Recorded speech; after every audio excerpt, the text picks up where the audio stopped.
Assalamualaikum warahmatullahi wabarakatuh.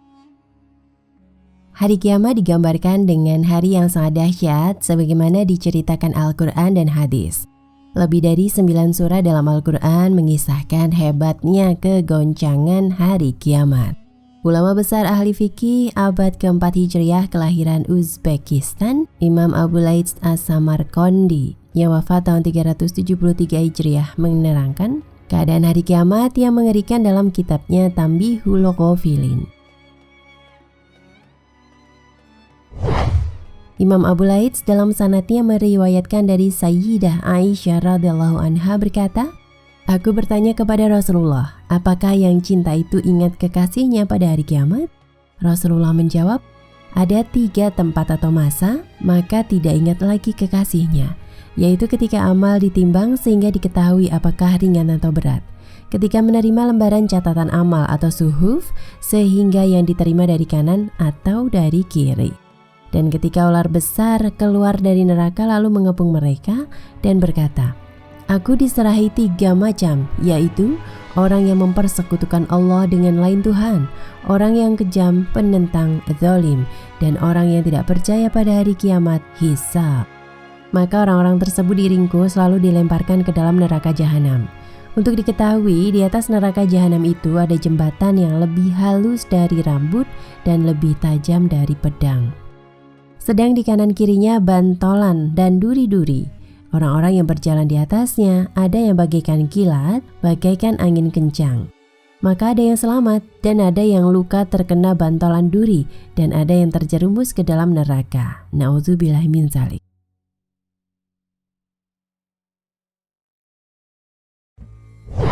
Imam Abu Laits meriwayatkan dari Abu Hurairah berkata, Rasulullah Shallallahu Alaihi Wasallam bersabda, di antara 2 kali tiupan sangkakala itu jaraknya 40 tahun, tiupan untuk mematikan dan membangkitkan semula. Kemudian Allah menurunkan hujan air bagaikan mani orang lelaki, maka bangkitlah orang mati bagaikan timbulnya tanaman sayur-sayuran. Masih riwayat yang sama dari Abu Hurairah disebutkan ketika Allah selesai menjadikan langit dan bumi, Allah menjadikan sangkakala dan diserahkan kepada malaikat Israfil. Maka ia meletakkannya di dalam mulutnya melihat arsy menanti kapan ia diperintahkan. Sahabat bertanya, "Ya Rasulullah, apakah sur atau sangkakala itu?" Jawab beliau, "Bagaikan tanduk dari cahaya." "Bagaimana besarnya?" Rasulullah menjawab, "Sangat besar bulatannya.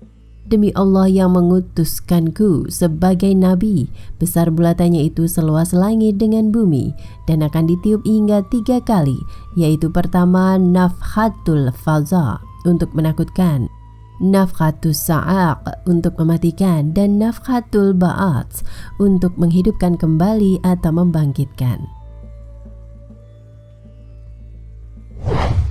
Dalam riwayat Ka'ab disebutkan hanya 2 kali tiupan, yaitu tiupan mematikan dan tiupan membangkitkan. Saat itu bumi tergoncang hebat dan manusia bagaikan orang mabuk, sehingga ibu yang mengandung pun kandungannya gugur dan yang menyusui lupa terhadap bayinya. Anak-anak kecil seketika beruban dan setan-setan laknatullah kabur berlarian. Maka keadaan itu berlaku berapa lama? Kemudian Allah menyuruh malaikat Israfil meniup sangkakala kedua. Allah berfirman, "Dan tiuplah sangkakala, maka matilah siapa yang ada di langit dan di bumi, kecuali siapa yang dikehendaki Allah." Kemudian ditiup sangkakala itu sekali lagi, maka tiba-tiba mereka berdiri menunggu putusannya masing-masing. Quran Surat Az-Zumar ayat 68.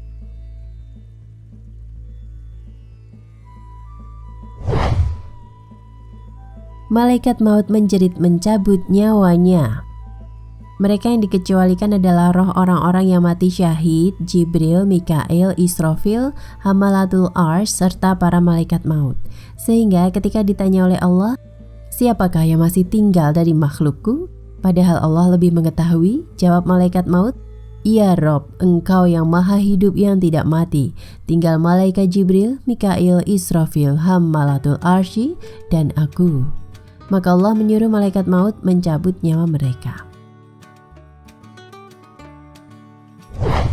Lalu Allah berfirman, Hai malaikat maut, tidakkah kau mendengar firmanku? Kullu nafsin za'iqatul maut. Tiap yang bernyawa pasti mati. Aku jadikan engkau untuk tugasmu itu dan kini matilah engkau. Maka malaikat maut diperintah mencabut nyawanya sendiri. Ketika malaikat maut mencabut rohnya, tiba-tiba ia menjerit. Dan andai kata waktu itu makhluk lain masih hidup, niscaya mereka semua akan mati karena jeritan malaikat maut tersebut. Malaikat maut berkata, andaikan aku mengetahui bahwa pencabutan roh itu seberat ini, niscaya aku akan lebih lembut ketika mencabut roh-roh orang mukmin. Kemudian matilah malaikat maut dan tiada satupun dari makhluk Allah yang tinggal. Kemudian Allah berfirman kepada dunia yang rendah ini, di manakah raja-raja dan putra raja? Di manakah pembesar-pembesar dan putra-putra pembesar yang makan rezekiku tetapi menyembah selainku? Kemudian Allah berfirman, limanil mulkil yaum, lillahil wahidil qahar. Siapa yang mempunyai hak milik pada hari ini? Pertanyaan ini tidak ada yang dapat menjawab, maka Allah sendiri yang menjawabnya. Hanya bagi Allah yang tunggal dan berkuasa atas segala sesuatu. Wallahu a'lam bishawab.